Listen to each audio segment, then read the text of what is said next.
అందరికీ నమస్కారం అండి. Welcome to our channel Stories World పై టీవీ.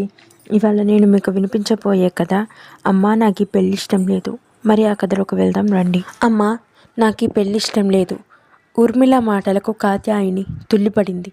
మంచి కుటుంబం, అబ్బాయి రూపసి, విద్యకుడు, ఆజానపరుడు. పిల్లనిచ్చుకునే తల్లిదండ్రులకు ఇంతకన్నా కోరుకునేదేముంటుంది? మంచి రోజు చూసి రేపో మాపో ముహూర్తాలు పెట్టుకుందాం అనుకున్న తరుణంలో ఇదేంటి ఇలా అంటోంది? ఎలా చూసినా తమ స్థాయికి మించిన సంబంధం ఏ కారణంగా కూతురు ఇలా సాహసించి మాట్లాడుతోందో కాత్యాయనికి పాలుపోవడం లేదు. 3 ఏళ్లగా రకరకాల సంబంధాలు వచ్చాయి. సరిజోడు కాదనో, పద్ధతైన మనుషులు లేరనో, ఆర్థికంగా సరితూగలేమనో ఏవేవో కారణాలు ఏ ఒకటి ముడిపడలేదు. పెళ్ళి ఆలస్యం అవుతున్న కొద్దీ వయసు మీరిపోతుందేమోనన్న భయం. తమ కాలంలో పిల్లలు ఒకరినొకరు ఇష్టపడుతున్నారా లేదా అన్నంతవరకే చూసేవాళ్ళు తప్ప మిగతా విషయాలన్నీ పెద్దలు మాట్లాడుకుని గాయపరుచుకునేవాళ్ళు. ఇప్పటి పరిస్థితిలో అలా లేదు. పెద్దలు ఇష్టాయిష్టాలు నామమంత్రంగా ఉన్నాయి. ఎందుకు ఇష్టం లేదు అడిగింది కాత్యాయని. సమాధానం రాలేదు. మరోసారి రెట్టించి అడిగింది కూతుర్ని. ఈ కాలం పిల్లలకి మేమేం చెప్పలేం తల్లి. ఆ చెప్పేదేదో మీ నాన్నగారికే చెప్పుకో అంటూ గదిలోంచి చటుక్కున వెళ్ళిపోయింది కాత్యాయిని. పెళ్లి వేడుకలలో ఇచ్చిపుచ్చుకునే అలవాటు వంటి ఆర్థిక సంబంధ విషయాలలో పిల్లలకి ప్రమేయం లేనట్టుగానే పెద్దలు వ్యవహరించడం సబబేనా? కట్న కానుకల గురించి మాకు ఎలాంటి పట్టింపు లేదు. అబ్బాయికి లక్షల్లో జీతం వస్తుంది. మాకున్నది ఒకే ఒక్కడు. బంధుమిత్రులంతా పెద్ద బలగమే ఉంది. పెళ్లి ఏర్పాట్లు మాత్రం ఘనంగా ఉండాలి. అతిథి మర్యాదలకు లోటు రాకుండా చూసుకుంటే అంతే చాలు అన్న మగపెళ్లి వారి మాటలు తనదాకా చేరాయి. ఆ మాటలు వాళ్ళంటే తమ వాళ్లకు మరింత గౌరవాన్ని కలిగించినట్లు ఊర్మిళ గ్రహించింది. ఊర్మిళకిద్దామనుకున్న ఫ్లాటు అమ్మితే 60 లక్షల దాకా వస్తుంది. వాళ్ళెటో కట్నాలు అడగడం లేదు కదా.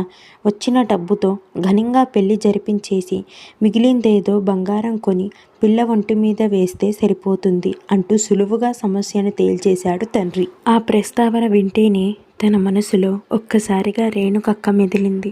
పెద్దమ్మ కూతురు రేణుకక్క అంటే ఊర్మిళకు ఎంతో ప్రాణం. ఇద్దరి మధ్య వయసు అంతరం 7 ఏళ్ళు. ఆ అంతరం స్నేహానికి అవరోధం కాలేదు. తోడబుట్టిన వాళ్ళలా కలిసిమెలిసి ఉండేవాళ్ళు. వారిద్దరి మధ్య ఎలాంటి అరమరికలు లేని ఆత్మీయ సంబంధాలు ఇప్పటికీ కొనసాగుతూనే ఉన్నాయి. ఈ పెళ్లి సంబంధం గురించి తను చెప్పగానే రేణుక చాలా ఆనందపడింది. అన్ని విధాలా తగిన సంబంధమేనంటూ మెచ్చుకుంది. అయితే ఆ రోజుల్లో మగపెళ్లివారు రేణుక సంబంధం గురించి ఎలా మాట్లాడారో ఇప్పుడు వీళ్ళు అలానే మాట్లాడుతున్నారు. ఆర్థికంగా బాగా కలిగిన కుటుంబం, కోడలు చక్కని చుక్క కావాలని కోరుకున్నట్లే రేణుక ఉండటంతో పైసా కట్నం అక్కర్లేదని, పెళ్లి మాత్రం తమ స్థాయికి తగ్గట్లుగా ఘనంగా జరిపించమన్నారని ఊరంతా విశేషంగా చెప్పుకున్నారు. రేణుక ఎంతో అదృష్టవంతురాలని అంతా మురిసిపోయారు. పెదనాన్న కూడా పెళ్లి ఖర్చుకి ఏమాత్రం వెనకాడలేదు. ఊరంతా పందిరి వేసి రంగవల్లులు దిద్ది ఎక్కడికక్కడ నిండు వంట వాళ్ళను, వడ్డన వాళ్ళను రప్పించి, విద్యాదీపాల వాళ్ళను రప్పించి పెళ్లి అంగరంగ వైభవంగా జరిపించారు. తెలిసినంతలో ఆ రోజుల్లో అంత గొప్పగా జరిగిన పెళ్ళి మరొకటి లేదన్నట్లుగా కదులుకదులుగా చెప్పుకున్నారు. తను అలాగే అనుకుంది.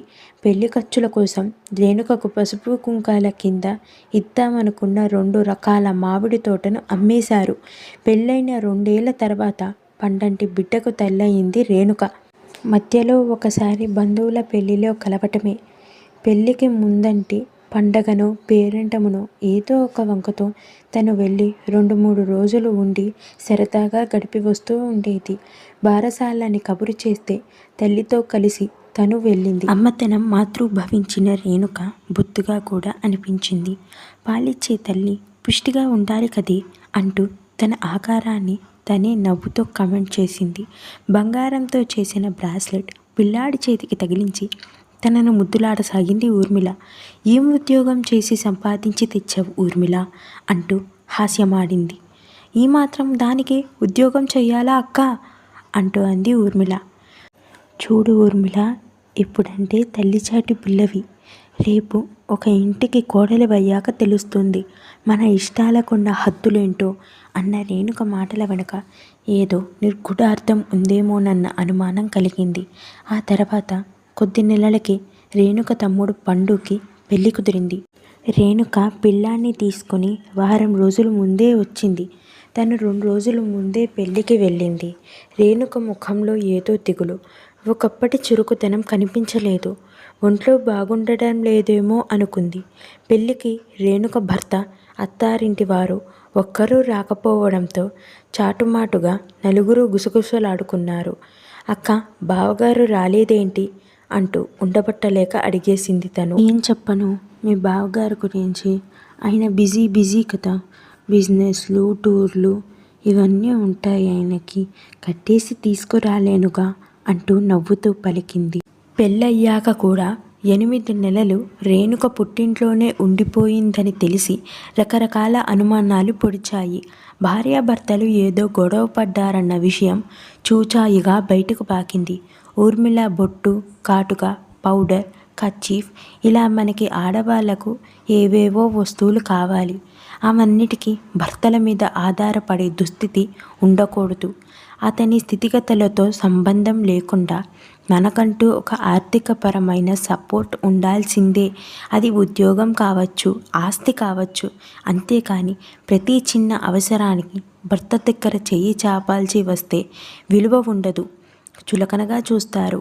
అందరూ భర్తలు అలా ఉండకపోవచ్చు, కానీ కొందరైనా ఉంటారు.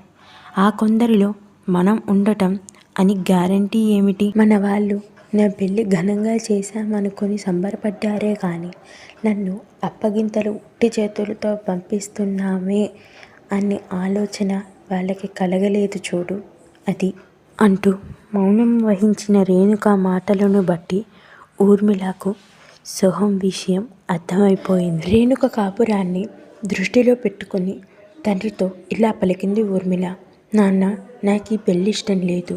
ఎందుకంటే మనకున్నదంతా ఊడ్చిపెట్టేసి ఘనంగా పెళ్లి చేసేటట్టయితే నాకు అసలు ఈ పెళ్ళే వద్దు. మన స్థాయికి మించి రెట్టింపు ఘనంగా చెయ్యాలి అంటే అసలు ఈ సంబంధమే వద్దు.